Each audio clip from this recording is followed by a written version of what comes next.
The scent of rain-soaked earth and old stone filled Irenea's senses, a damp chill that had nothing to do with the weather. It was the smell of judgment.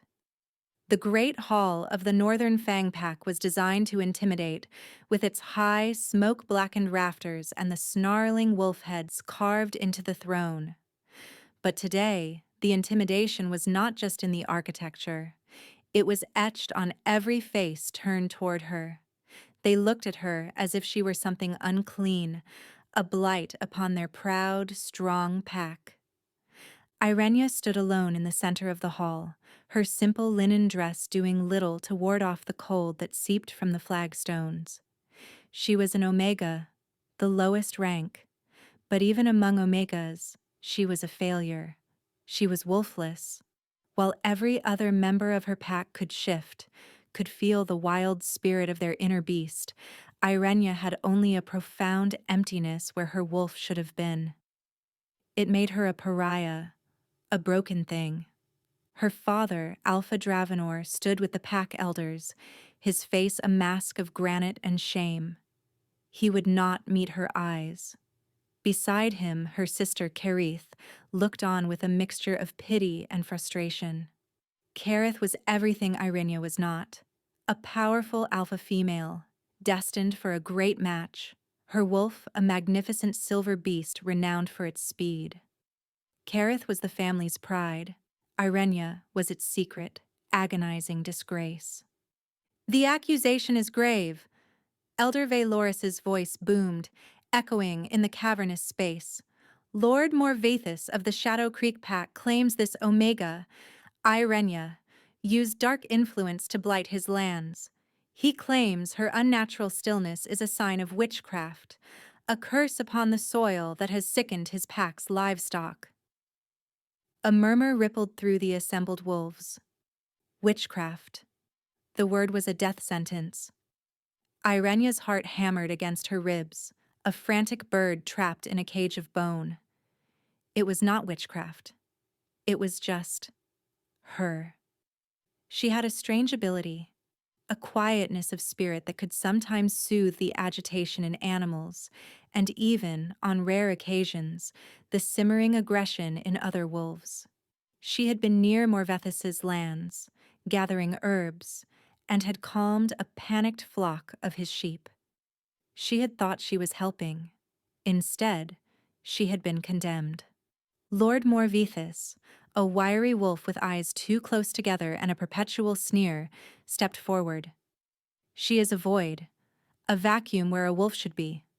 Nature abhors a vacuum. What dark power has filled that space? I demand justice. I demand her life." No one spoke for her. Not her father. Not her sister. They were all too afraid of the stain she would leave upon them. She was a broken Omega, easily sacrificed for political expediency. Morvethus was a troublesome lord, and giving him her life would appease him. She closed her eyes, a single tear tracing a cold path down her cheek. She was utterly, completely alone. Just as Elder Valoris was about to pronounce the verdict that would seal her fate, the great oak doors of the hall groaned open. The sound was so loud, so final, it cut through the tense silence like a blade. Every head turned. Irenea's heart stopped. Framed in the doorway, silhouetted against the stormy gray light, was a figure of immense size and power. The air in the hall grew thick, heavy with an oppressive aura that made the hairs on Irenea's arms stand on end. The scent of ozone, pine, and ancient, untamable power washed over them. Even the snarling fire in the hearth seemed to shrink back. The Alpha King had arrived. King Cailerin was a legend, a nightmare whispered to frighten pups. He ruled all the packs with an iron fist from his remote, craggy fortress in the mountains. He was said to be more beast than man, his rage a physical force that could break alphas. He had not been seen in the Northern Fang territories for over a decade. He moved into the hall with a predator's grace that belied his size. His hair was as black as a raven's wing, and his eyes were a startling glacial blue, filled with a chilling emptiness. A jagged scar ran from his temple down his cheek, a pale line against his tanned skin. Every wolf in the room, from the strongest alpha to the lowest omega, bowed their head in submission. All except Irenea. She was too frozen by terror to move. His cold gaze swept the room, missing nothing, before it landed on her. For a moment the world narrowed to the space between them. She felt his eyes on her like a physical touch, and a strange jolt. Not of fear, but of something else shot through her. It was a flicker of recognition in the deepest part of her soul, the part she thought was empty. "What is the meaning of this gathering?" His voice was a low rumble, like stones grinding together deep within the earth. It was not loud, but it commanded absolute attention. Lord Morvethis, though visibly unnerved, puffed out his chest. "Your Majesty, we are holding a trial. This creature," he gestured to Irenea with contempt, "is a witch. She has blighted my lands." King Caileron's eyes remained on Irenea. He took another step forward, his presence so overwhelming that she felt the urge to drop to her knees. But she held his gaze, her terror warring with a spark of defiance she did not know she possessed. She would not die cowering. King Caileron's focus was absolute, fixed on the small, trembling female in the center of the hall. The air around him was a tempest of raw, barely controlled power. His wolf, his constant tormentor, clawed at the inside of his skin, a raging inferno of pain and fury that never ceased. It was a curse, one he had borne in isolation for years. The agony made him cold, brutal, and distant. It was the only way to keep the beast from consuming him entirely. Yet, as he drew closer to the accused Omega, something impossible happened. A breath of cool, clean air in the heart of his personal hurricane. The screaming inferno inside him did not vanish, but it quieted. The razor-sharp edges of his pain seemed to dull, just for a second. It was the first moment of respite he had felt in a decade. He stopped a mere arm's length from her. She smelled of rain, herbs, and a heartbreaking innocence. She was terrified. He could feel the frantic beat of her pulse. But she did not look away. Her eyes, the color of warm honey, held his, and in their depths, he saw not malice, but a profound and sorrowful strength. He felt the pull again, that strange, inexplicable soothing effect she had on his curse. His wolf, which fought every command, which snarled at every living thing, grew quiet, watchful, curious. It was an unprecedented sensation. "Witchcraft," Caileron repeated, his voice dangerously soft. He turned his glacial gaze on Morvethis, and the Lesser Lord flinched as if struck. "You accuse her of witchcraft because your sheep were frightened?" "They were unnaturally calm, Your Majesty, and my lands," Morvethis stammered, his bravado crumbling under the king's scrutiny. Caileron dismissed him with a flick of his wrist. His attention returned to Irenea. Who was this girl? This broken Omega who possessed no wolf, yet could quell the monstrous one chained within his own soul? He could not let her be killed. He could not let her go. He needed to understand this phenomenon. He needed more of this peace. "The verdict is not for this pack to decide," Caileron declared, his voice ringing with absolute authority. The hall was so silent one could hear a pin drop. "I will take the accused with me to my fortress. I will study this alleged dark influence myself." A collective gasp went through the hall. Irenea's father looked horrified. Kareth's eyes were wide with shock. To be taken by the Alpha King was a fate worse than death in the minds of most. It meant disappearing into the mists of his cursed mountain, never to be seen again. Irenea stared at him, her mind reeling. He was not saving her. He was merely choosing a different, more terrifying way for her to die. Without another word, Caloran gestured to his guards. They moved to flank her, their presence a cage of muscle and steel. He turned and strode from the hall, not looking back, confident that his command would be obeyed. As she was led out, a prisoner of the king, Irenea caught her father's eye one last time. He looked away, his shame a final brutal blow. She was no longer his problem. She was the Alpha King's. The journey to the king's fortress was a blur of fear and motion. Irenea was placed in a covered carriage, the king himself riding ahead with his personal guard. They moved at a punishing pace, the jagged peaks of the Dragon's Tooth Mountains growing larger and more menacing with every hour. The air grew thinner, colder. This was a land that did not welcome life.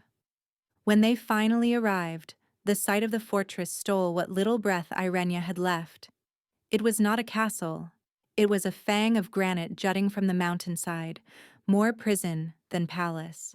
Towers clawed at the perpetually gray sky, and a single, narrow bridge over a bottomless chasm was its only entrance.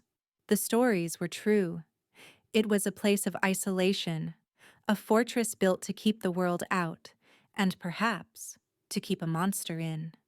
She was escorted through massive iron-bound doors and into a world of stone and shadow.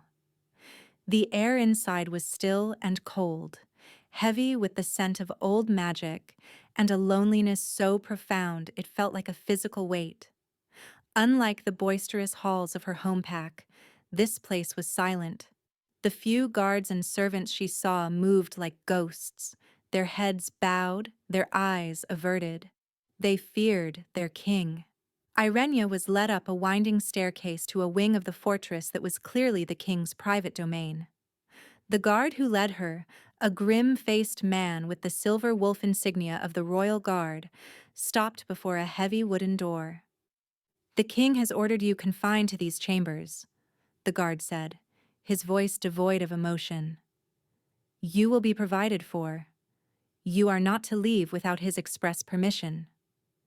He unlocked the door and gestured for her to enter. With a heart full of dread, she stepped inside. The door boomed shut behind her, the sound of the lock turning echoing the finality of her imprisonment. The room was surprisingly civilized. It was a suite, not a cell. A large bed with heavy fur blankets dominated one wall, and a fire was already crackling in a stone hearth. There were bookshelves filled with leather-bound volumes, a small table and chairs, and a large, arched window that looked out not at the chasm, but at a starkly beautiful panorama of snow-dusted peaks. It was a gilded cage, but a cage nonetheless. She was his prisoner, a specimen to be studied. She walked to the window, pressing her hand against the cold glass. She was so high up, it felt like she was at the top of the world, and yet she had never been more trapped. What did he want from her? What study did he intend to conduct? The fear that had been her constant companion for days twisted into a new, sharper shape. The fear of the unknown. The fear of him. For 3 days, Irenea saw no one but a silent servant who brought her meals and stoked her fire. The woman never spoke, never met her eyes. The isolation was a crushing weight. Irenea paced the length of her chambers, her thoughts a frantic whirlwind. She explored the bookshelves, running her fingers over the spines of books on history, strategy, and ancient lore. It seemed a strange library for a man reputed to be a mindless beast. On the evening of the 3rd day, the door opened without warning. The Alpha King stood there, filling the frame. He had changed from his traveling leathers into a simple black tunic and trousers. Without his armor, he looked less like a king and more like a hunter. The raw power emanating from him was just as potent, if not more so. He said nothing, simply walked into the room. His glacial blue eyes scanned her, and she felt that now familiar jolt deep within her. The air around him crackled with a tension that made her skin prickle. He looked unwell. There was a tightness around his mouth and a faint sheen of sweat on his brow, despite the chill in the room. "Are you comfortable?" he asked, his voice a low rasp. The question was so unexpected, so mundane, that she could only nod, her throat too tight to speak. He walked over to the fire, staring into the flames. The silence stretched, thick and heavy. Irenea's heart pounded. She could feel the storm inside him, a chaotic energy that vibrated in the very air. It was a mirror of the agony she had sensed from him in the great hall, but magnified 100 times. It was a miracle he was even standing. Without thinking, driven by an instinct she did not understand, she took a hesitant step toward him. "My lord, are you all right?" His head snapped toward her, his eyes flashing with a dangerous light. "Do not ask me that." The words were a snarl, a warning. "You are here for one reason, to be observed." But the closer she moved, the more she felt his pain.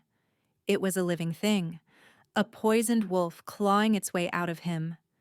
And her strange emptiness, her brokenness, seemed to call to it.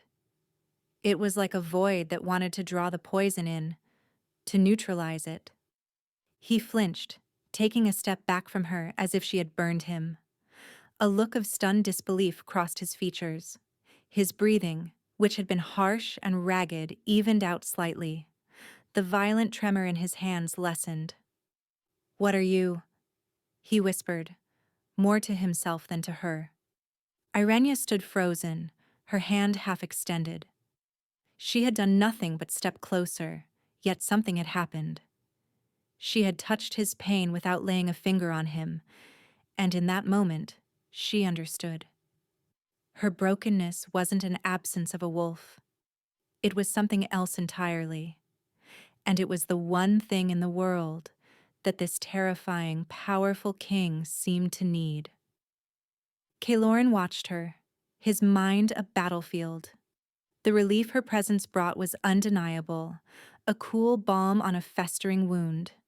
For a decade he had lived with the constant, agonizing roar of his cursed wolf. Now, in her proximity, it was a sullen growl. The change was so profound it was terrifying. It made him vulnerable. It made him dependent on this Omega. He fought the urge to pull her closer, to wrap himself in the quiet she projected and let the pain wash away. That path led to weakness. He was a king. He could not afford to be weak. "I will have books sent to you," he said abruptly, his tone harsh to cover the tremor of need in his voice. "Ones detailing the ancient lines and the magic of the first wolves. You will read them. You will tell me if you find anything that explains you." He turned and left as quickly as he had come, slamming the door behind him. He leaned against the cold stone of the hallway, his breathing ragged. He had to keep his distance. He had to understand this rationally, clinically. She was a puzzle to be solved, not a comfort to be sought. Inside the room, Irenea was left trembling, not with fear, but with a dizzying sense of purpose.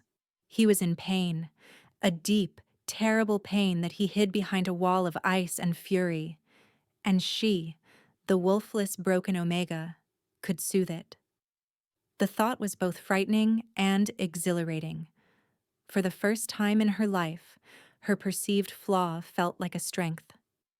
True to his word, the next day a stack of heavy, ancient-looking books was delivered to her room. She dove into them with a hunger she had never known. The texts were dense, speaking of a time when the lines between wolf and human were more fluid, of rare gifts that had been bred out or forgotten over centuries of prioritizing brute strength. She read about empaths, those who could feel the emotions of others, and nulls, those who could suppress the magic of others. But none of it quite fit. Her ability was not just feeling or suppressing, it was harmonizing. It was as if her spirit, lacking a wolf of its own, could reach out and quiet the storms in others. Days turned into a week. Kaloran visited her chamber every evening. He never stayed long. He would stand by the fire, asking her curt questions about her reading. They never touched. They barely spoke of anything personal. But each time he came, Irenea could feel the desperate, clawing agony within him recede, just for a little while. And each time he left, the silence he left behind felt a little emptier. She began to see past the terrifying king. She saw the deep exhaustion in his eyes, the subtle lines of pain etched around his mouth. She saw a man living in a private hell, and her heart, which she had thought long dead to anything but fear, began to ache for him. This was no longer about her survival. It was about his. The fragile routine they had established was shattered by the arrival of a delegation from the capital. Irenea heard the commotion from her window, the sound of many horses and the formal call of the sentries. A short while later, the silent servant who brought her meals seemed agitated, her movements jerky. That evening, Kaloran did not come, nor the next. On the third night, Irenea was pacing her room, a knot of anxiety tightening in her stomach. She missed his presence. The thought struck her with the force of a physical blow. She, a prisoner, missed her captor. But it was not the king she missed. It was the tormented man she had begun to see, and the strange sense of purpose she felt in his company. The door finally opened, but it was not Kaloran. It was the grim-faced guard, Ardenor. He was the king's beta, his second in command, a man whose loyalty was etched into every line of his weathered face. "The king requires your presence," he said, his tone clipped. Fear, cold and familiar, washed over her. "Where?" "In his private study. Follow me." Ardenor led her through a different set of corridors, deeper into the king's domain. They stopped before a set of carved oak doors. Ardenor knocked once, then opened it for her. The study was a large circular room, lined from floor to ceiling with books. A massive desk was littered with maps and scrolls. Kaloran stood staring out a vast window that overlooked the chasm. But he was not alone. Standing near the desk was Lord Morvethys. Irenea froze, her blood turning to ice. Morvethys's eyes, small and cruel, lit up with malicious triumph when he saw her. "Ah, the little witch," Morvethys sneered. "Still alive, I see. His Majesty has been most hospitable." "Morvethys." Kaloran's voice was a low growl. He did not turn from the window. "You have said your piece. Leave us." "But of course, Your Majesty," Morvethys said with a mock bow. "I only came to deliver the Council's formal proposal.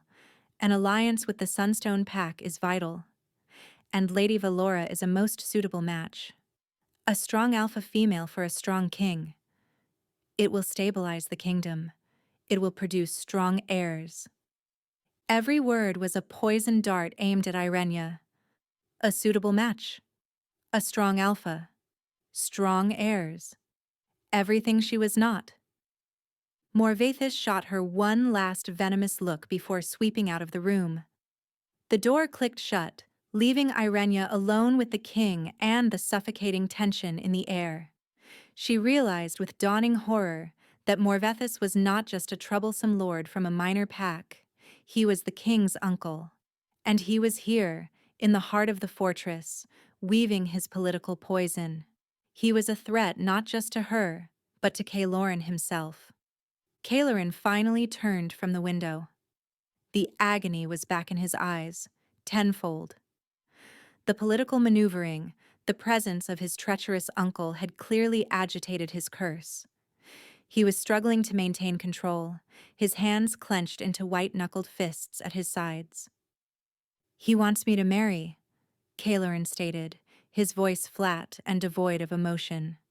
"He has convinced the council it is the only way to quell the unrest in the southern territories." Irenea's heart sank. A political marriage. It made perfect sense. It was how their world worked. Power was consolidated through unions, through the promise of strong, pure-blooded alpha heirs. An alliance with the powerful Sunstone Pack would secure Calorin's reign in a way his fearsome reputation never could. "Lady Valora is the Alpha's daughter," he continued, his gaze distant. "She is said to be a great warrior. Her wolf is legendary." He was not looking at her, but Irenea felt as if he were listing all of her own deficiencies. She was a wolfless omega. She could offer him no political advantage, no powerful heirs. All she had was this strange, quiet magic that no one, not even she, understood. It was a secret, useless comfort in the face of a kingdom's demands. "You should do it," she whispered, the words tasting like ash in her mouth. "It is what a king must do." At that, his head snapped up. His glacial eyes bored into hers, and for the first time, she saw not just pain or coldness, but a flicker of raw, desperate anger. "Is that what you think?" he bit out, taking a step toward her. "That I should chain myself to another, when I am already in chains?" The storm inside him was breaking its leash. The air grew thick, and a low growl, more beast than man, rumbled in his chest. He staggered, clutching his head as a wave of pain washed over him. "Get out!" he snarled, his face contorted in a mask of agony. "Leave! Now!" But Irenea did not move. Seeing him like this, so utterly consumed by his torment, broke through her fear. All she saw was the man she had come to know in the quiet evenings by the fire, the man who hid a universe of pain behind a wall of ice. Ignoring his command, ignoring the primal danger rolling off him in waves, she closed the distance between them. She did not know what she was doing, only that she had to. She reached out her small, trembling hands and gently placed them on his chest. The moment her skin touched the rough fabric of his tunic, it was as if a bolt of lightning shot through them both. For Cailerin, the world of screaming, red-hot agony went silent. Not quiet. Silent. The raging inferno that had been his constant companion for a decade was just gone, replaced by a profound, echoing peace that was so foreign it was disorienting. He stared down at her small hands pressed against his chest, his heart hammering with a stunned, terrifying hope. For Irenea, it was like plunging her hands into a roaring forge. She felt the full, undiluted force of his curse, the pain, the rage, the despair. It was a torrent of black, chaotic energy. But her own spirit, the calm, empty space where her wolf should have been, did not break. It absorbed the energy, drawing it into itself, neutralizing it like cool water on hot coals. It was overwhelming, but it did not destroy her. She was a conduit, a vessel for this strange, healing quiet.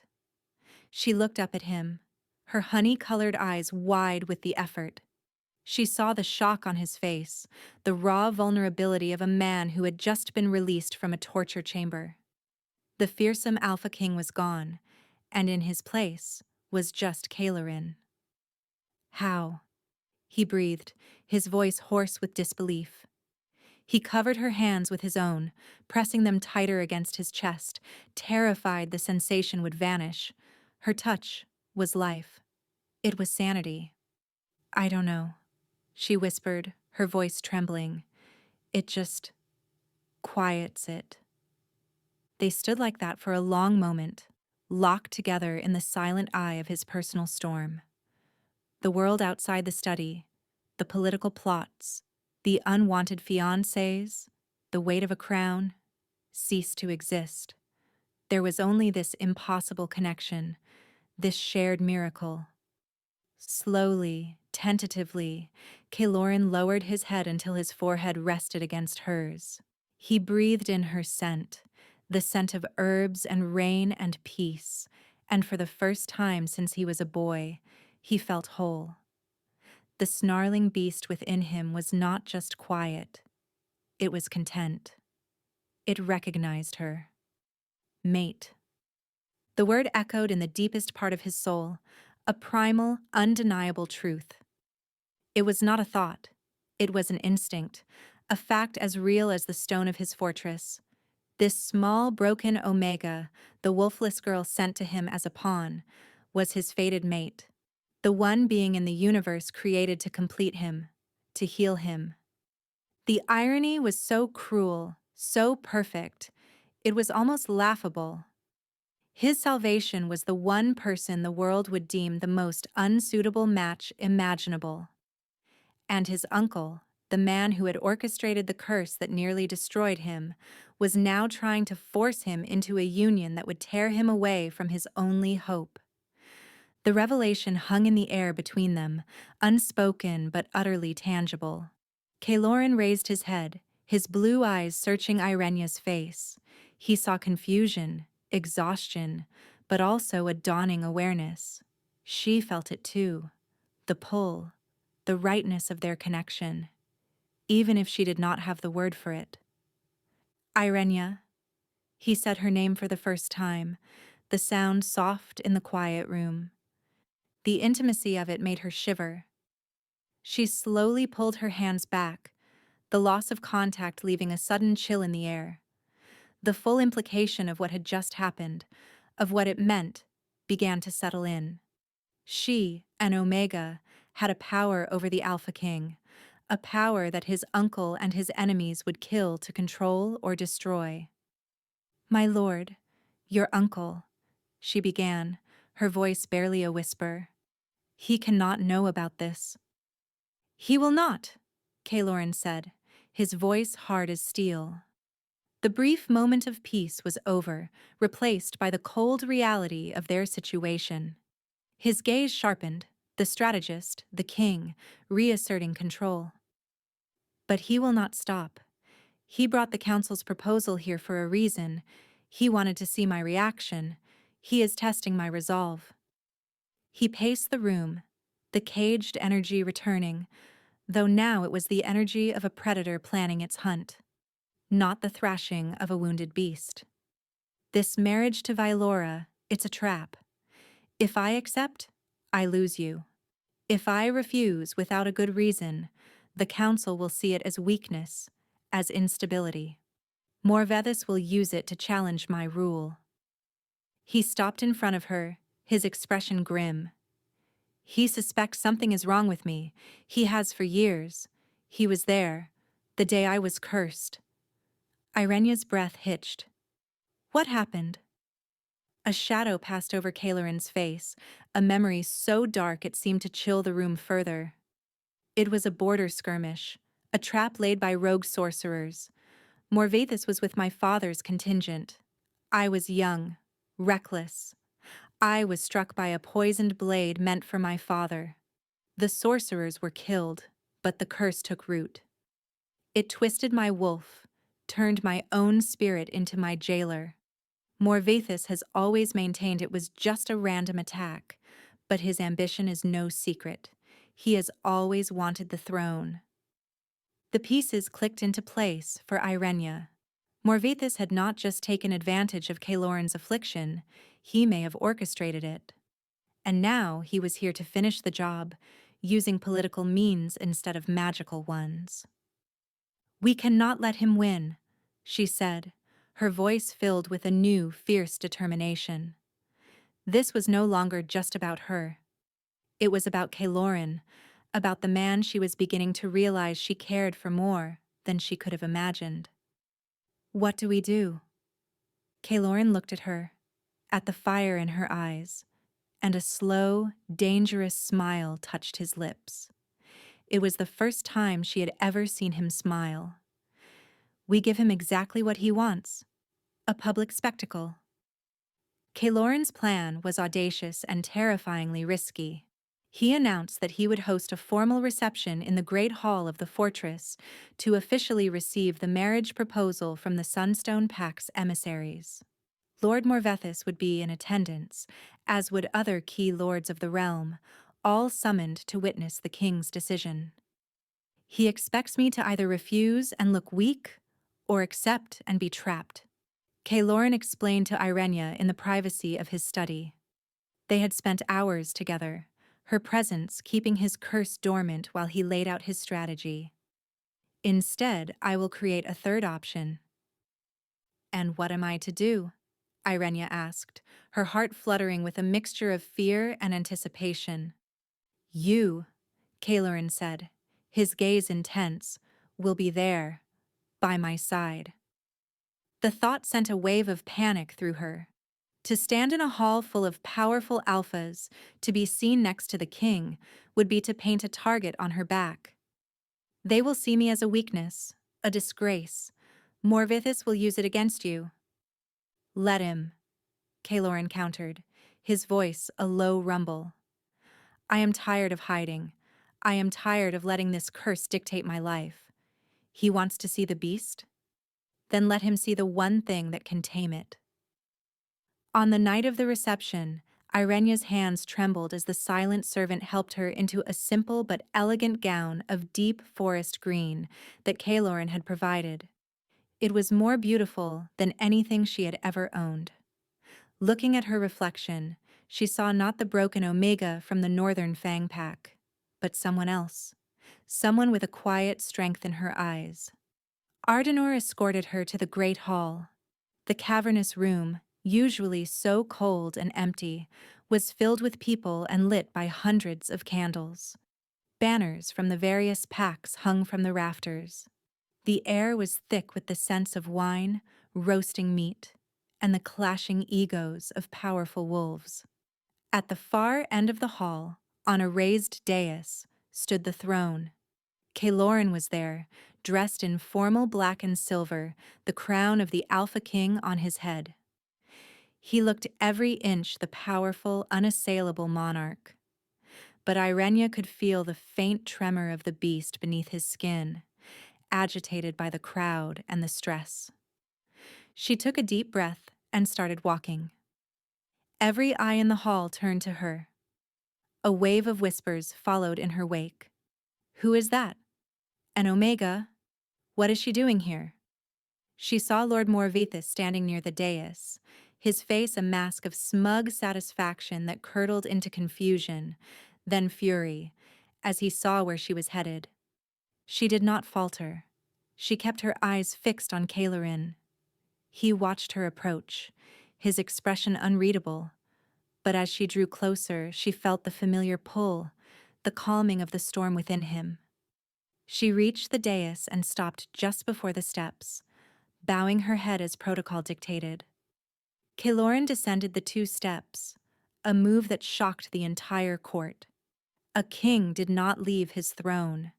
He extended his hand to her. Irenea, he said, his voice clear and carrying through the now silent hall, stand with me. She placed her trembling hand in his. His grip was warm and firm. He led her up the steps and had her stand not behind him, not below him, but beside the throne. It was a statement more powerful than any words, a public act of defiance that declared her importance to the entire kingdom. The gasp that swept the room was audible. Morvethys's face was a thundercloud of pure rage. The trap had been sprung, but not on the person he had intended. The emissary from the Sunstone Pack, a stern-faced alpha with a magnificent white wolf pelt draped over his shoulders, stepped forward. He unrolled a scroll and read the formal marriage proposal, his voice ringing with pride. He spoke of alliance, of strength, of the honor of joining their alpha, Lady Valora, to the king. The entire time, his eyes kept flicking nervously from Kaloran to the unknown Omega standing beside the throne. When he was finished, a tense silence fell over the hall. All eyes were on Kaloran. This was the moment of decision. Kaloran looked out over the assembled lords, his gaze sweeping over them before landing on his uncle. Morvethys met his stare with a look of pure venom. "I thank the Sunstone Pack for their generous offer," Kaloran began, his voice calm and controlled. "An alliance with such a noble pack is indeed a worthy goal." Morvethys allowed himself a small, triumphant smile. He thought he had won. "However," Kaloran continued, his voice dropping, gaining a hard, steely edge, "I cannot accept this proposal. For the crown cannot be bound to any alliance that is not first bound by fate." He turned and looked at Irenea. The gesture was intimate, possessive, leaving no room for misinterpretation. The traditions of our ancestors speak not just of strength in battle, but of strength in spirit.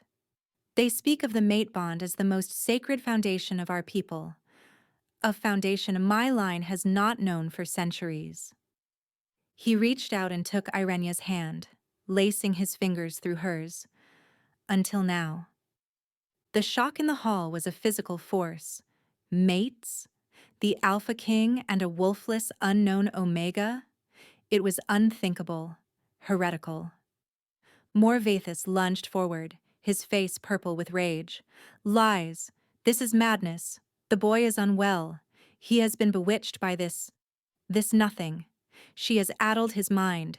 He is unfit to rule." As Morvethys shouted his accusations, he subtly opened his palm. Irenea caught a glimpse of a small dark object clutched within it, a shard of obsidian that pulsed with a malevolent, sickly green light. It was an artifact, humming with the same dark magic she had felt from Kaloran's curse. Morvethys was not just making a political move, he was making his final, violent play. As Morvethys's voice rose to a crescendo, the obsidian shard in his hand flared with a sickening green light. A wave of pure, concentrated malice washed through the hall, aimed directly at Kaloran. Kaloran roared, a sound of pure agony that was not entirely human. He staggered back, clutching his chest. The fragile peace Irenea's presence had given him was shattered. The curse, amplified by the artifact, came rushing back with the force of a tidal wave. His eyes, once a clear glacial blue, began to glow with a terrifying feral red light. His body contorted, the sound of bones grinding and shifting audible even over the panicked screams of the courtiers. "Behold your king!" Morvethys shrieked, his voice filled with manic glee. "A monster! A beast who cannot control his own wolf. He is an abomination. I, Morvethys of the royal blood, challenge his right to the throne." Panic erupted. Lords and ladies scrambled back, tripping over one another in their haste to escape the monstrous transformation happening before them. Guards drew their swords, but they were frozen, unsure whether to defend their king or protect the court from him. Kaloran was on his knees, his body racked with violent spasms. A low, guttural snarl ripped from his throat. He was losing the fight. The beast, enraged and empowered by the dark magic, was about to consume him entirely. He fought it, his gaze fixed on Irenea, a desperate plea in his glowing red eyes. He was trying to protect her, even as he was being ripped apart from the inside. The world seemed to slow down for Irenea. The screams, the chaos, the terror. It all faded into a dull roar. All she saw was Kaloran, her Kaloran, in unbearable pain. The man who had saved her, who had shown her kindness, who had made her feel whole for the first time in her life. Her mate. Fear was a distant memory. In its place was a love so fierce, so protective, it was a physical force. She would not let him be taken from her. She would not let Morvethys win. Ignoring Ardenor's shouted warning to stay back, she ran. She dodged panicked courtiers and terrified guards, her green dress a flash of color in the maelstrom of fear. She did not slow until she reached Cailorin's side. He was barely recognizable, his features shifting, elongating into something bestial. He growled at her, a primal warning, the beast not recognizing her through the haze of cursed rage. She did not flinch. She knelt before him, looking directly into those terrifying, glowing eyes. "Cailorin," she said, her voice clear and steady amidst the chaos. "I am here. I am with you. You are not a monster." She placed her hands on his contorted face, her touch gentle but firm. The torrent of black energy that poured into her was staggering. It was a hurricane of pain and fury that threatened to rip her spirit to shreds. But she held on. She poured all of her love, all of her acceptance, all of the quiet harmony of her soul into him. "I love you," she whispered, the words a sacred vow. "I love your strength, and I love your pain. I love the king, and I love the wolf. I accept all of you. You are my mate." Cailorin felt her words, her touch, like a lifeline in an ocean of fire. Her love was a shield, a cool silver light pushing back against the suffocating darkness of the curse. The snarling beast within him, the one that had been screaming for a decade, paused. It turned its monstrous head and looked, truly looked, at the source of this incredible power.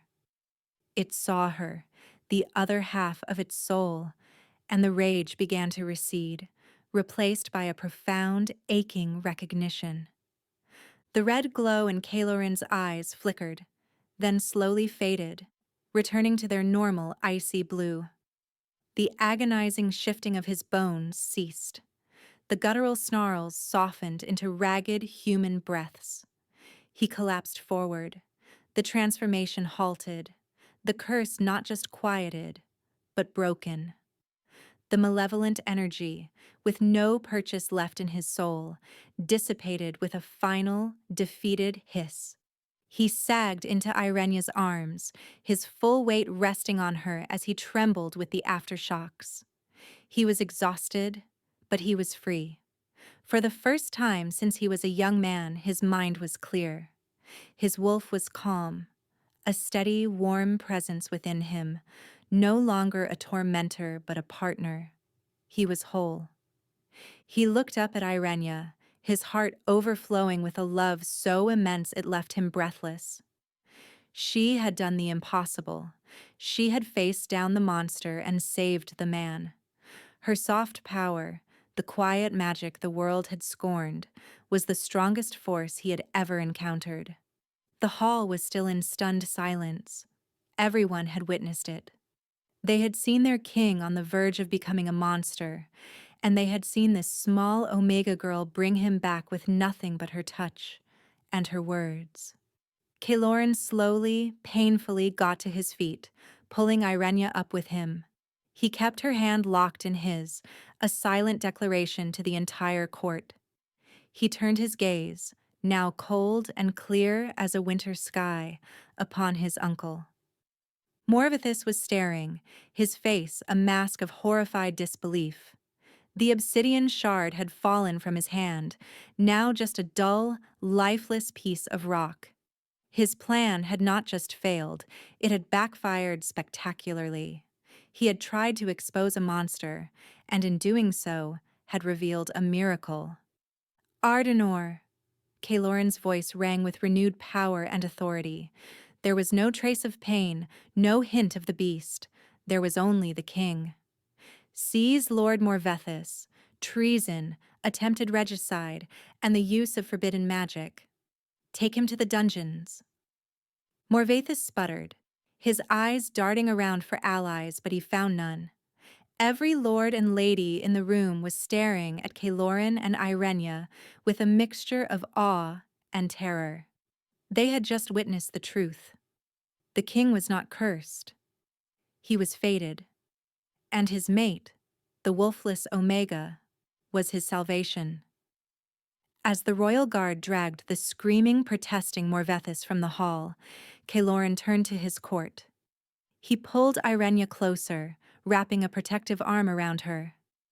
"You have all borne witness tonight," he declared, his voice echoing in the vast hall. "You have seen the truth of the old ways. You have seen the power of a true mate bond. This is Irenea, my mate, my queen. She is the heart of this kingdom and the strength of your king. Any who show her disrespect, show it to me." He leaned down and kissed her, a full public kiss that sealed their bond in front of the entire world. It was not a kiss of passion, but of reverence. A king honoring his savior, a wolf honoring his mate. The kingdom had not been broken tonight. It had been reborn. In the aftermath of the reception, the fortress was abuzz with a new kind of energy. The fear that had once permeated its stone walls was replaced by a sense of wonder and reverence. The silent servants now looked at Irenea with awe, bowing their heads in genuine respect. The guards, led by a deeply humbled Ardenor, treated her as their Luna Queen. Caloran did not leave her side. The constant grinding pain he had lived with for so long was gone, and in its place was a quiet joy that he found utterly intoxicating. He found himself watching her, memorizing the way she tucked a strand of hair behind her ear, the soft smile that touched her lips when she read, the warmth in her honey-colored eyes. He had been living in a black and white world of duty and pain, and she had brought color back into it. They spent the next day in his study, not with ancient tomes, but simply talking. He told her about his childhood before the curse, of his love for his father and his passion for history. She, in turn, told him of her lonely upbringing, of the constant feeling of being less than, of the secret shame of her wolflessness. "It was never a void, Irenea," Caloran told her, taking her hand. His touch was warm, gentle. "It was just space. Space for a different kind of strength to grow. A strength my kingdom needs more than 1,000 alpha warriors." His words were a balm on wounds she had carried her entire life. To be seen, to be truly seen and valued for who she was a more profound healing than even the one she had given him. Late that afternoon, a messenger arrived with a letter bearing the seal of the Northern Fang Pack. Irenea's heart clenched with a familiar anxiety. Caloran watched her face, his expression concerned. "It is from my father," she said, her voice small. "Read it," he encouraged gently. With trembling fingers, she broke the seal. The letter was short. Her father, Alpha Dravenor, and her sister Carith had ridden to the fortress and humbly requested an audience. They were waiting at the gate. A part of her wanted to refuse, to shut the door on the family that had so easily cast her aside. But another, stronger part, the part that Caloran had helped her find, knew she had to face them. Not as the broken Omega, but as the woman she had become. "Let them in," she said to Caloran, her voice steady. He nodded, his eyes filled with pride, and gave the order. She would face her past, but this time she would not be alone. Irenea met them not in the intimidating Great Hall, but in a smaller sunlit solarium filled with hardy mountain plants. She wanted to meet them on her own terms. She stood by a window, bathed in the pale light, feeling calm and centered. Her father and sister were shown in. They looked diminished in the vastness of the king's fortress. Dravenor's broad shoulders were slumped, his face etched with a deep, weary regret. Carith, usually so proud and confident, looked pale and uncertain. She could not meet Irenea's eyes. "Irenea," her father began, his voice rough with emotion, "we We heard what happened. The whole kingdom is talking about it. I am sure they are, Irenea replied, her tone even. There was no anger, only a quiet sadness for what they had lost. It was Kareth who broke. Tears streamed down her face, and she took a stumbling step forward. We were wrong, Irenea. I was wrong. I was so caught up in what our pack values, strength, power, a strong wolf, that I couldn't see the strength you had all along. I was jealous of your quiet spirit, so I called it weakness. When Morvethus accused you, I was a coward. I let my fear for our family's standing outweigh my love for my sister. Can you ever forgive me? Her father nodded, his own eyes glistening. She speaks the truth. I failed you, my daughter, as an alpha and as a father. I let my pride and my shame blind me. I will carry that disgrace for the rest of my days. We do not come here to ask for anything, only to offer our apology and to see that you are well.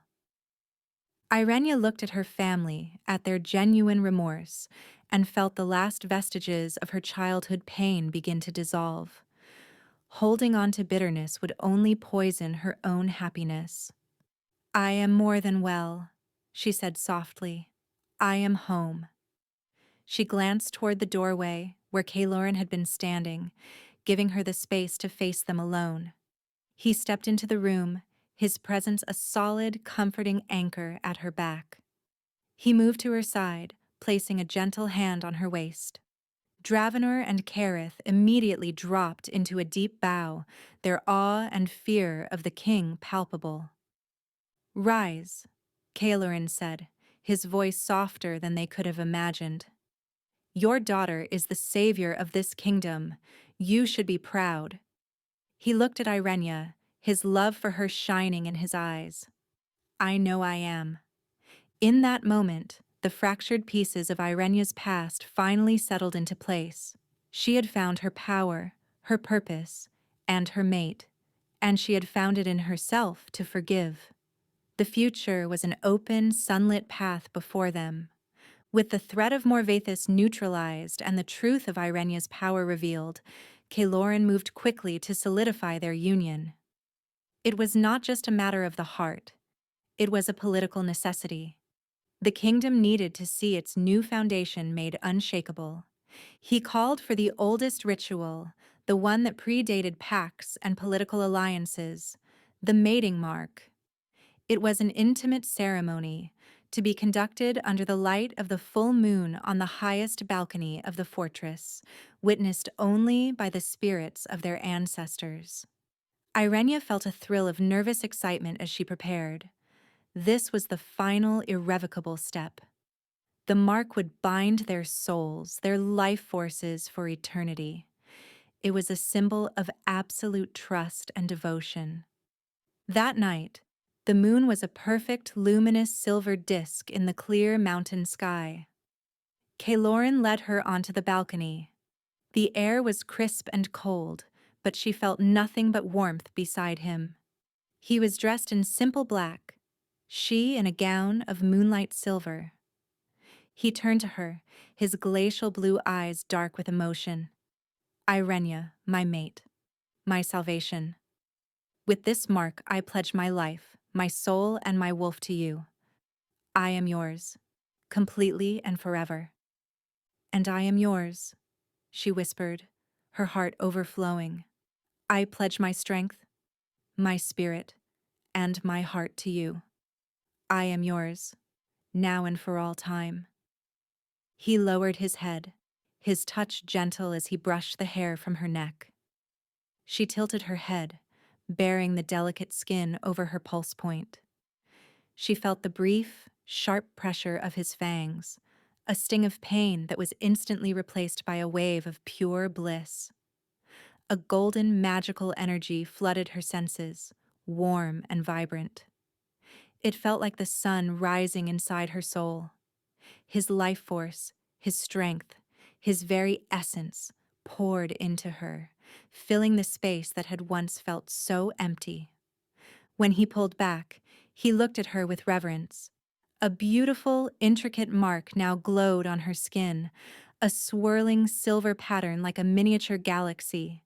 It was his sigil, the mark of the royal wolf, intertwined with a soft golden light that was uniquely hers. He then offered her his own neck. It was her turn. She hesitated for a moment. She had no fangs, no wolf to guide the ritual, but Kaloran only smiled, his trust in her absolute. "You do not need them," he murmured. "Just be you." She leaned in and pressed her lips to the space just below his jaw. She focused all her love, all her harmonizing energy into that single point. She felt a surge of her own power, golden and warm, flowing from her into him. When she pulled away, a matching mark glowed on his skin, a golden spiral of light intertwined with the silver of his wolf. Their bond was complete, two halves made whole. They stood in the moonlight, two souls bound as one, the undisputed king and queen of a kingdom reborn. The formal marking of their union sent ripples throughout the kingdom. It was a powerful message. The age of valuing only brute strength was over. The new era would be one of balance, of power tempered by compassion, of strength guided by empathy. Kaloran and Irenea began to rule as true partners. While he handled matters of state, strategy, and law, she became the heart of the court.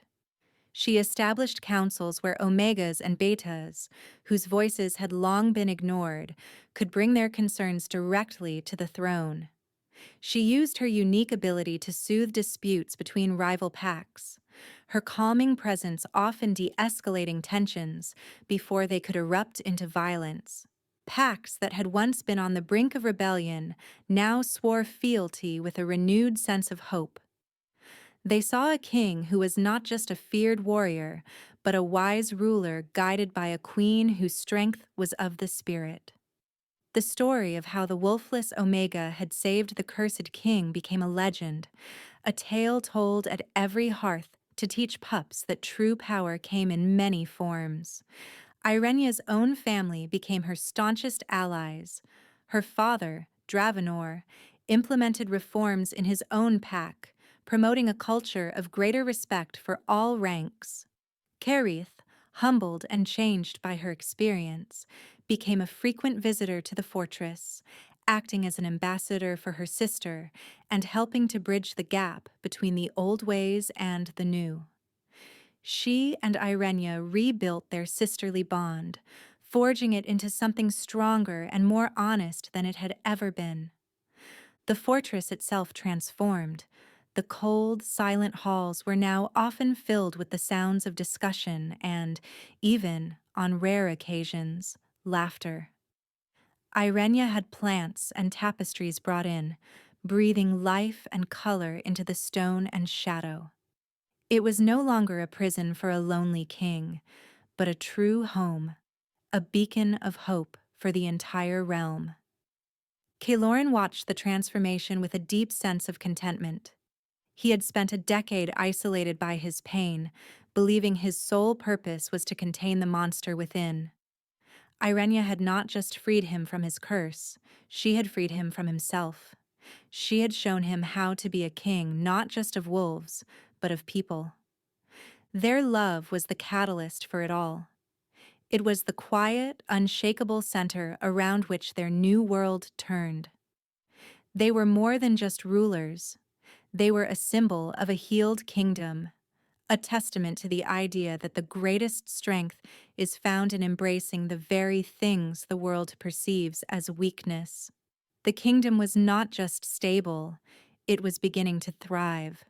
1 year later, the first true day of spring arrived in the Dragon's Tooth Mountains, a rare and precious gift. The sun, warm and golden, melted the last of the snow from the fortress's highest peaks, and the air was filled with the sweet scent of new life.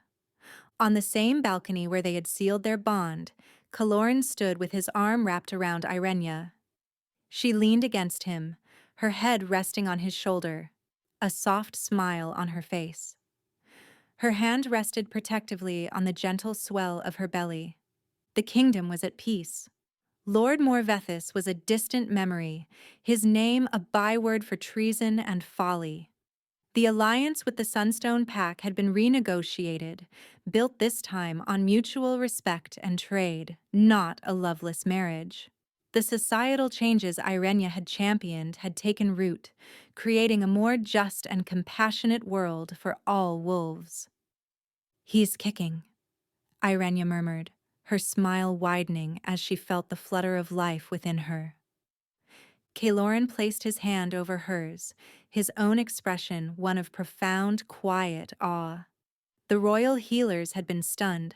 A wolfless Omega, they had whispered, could not bear the child of a royal Alpha. It was impossible. Yet, here was another miracle, growing strong and healthy, a symbol of their impossible love. "He will have your strength," Caloran said softly, pressing a kiss to her hair. "And he will have your heart," she replied, turning to look up at him. The love that passed between them was a comfortable, lived-in thing now, as steady and enduring as the mountains around them. Their child would not be defined by the strength of their wolf alone. They would be raised in a kingdom that understood the value of empathy, of quiet courage, of the unique gifts each individual possessed. They would be the heir to a new world, one their parents had built together. Caloran looked out at his peaceful, thriving kingdom, then down at his mate, his queen, the woman who had saved him in every way a person could be saved. The broken Omega, for whom no one had spoken, was now the voice of their future.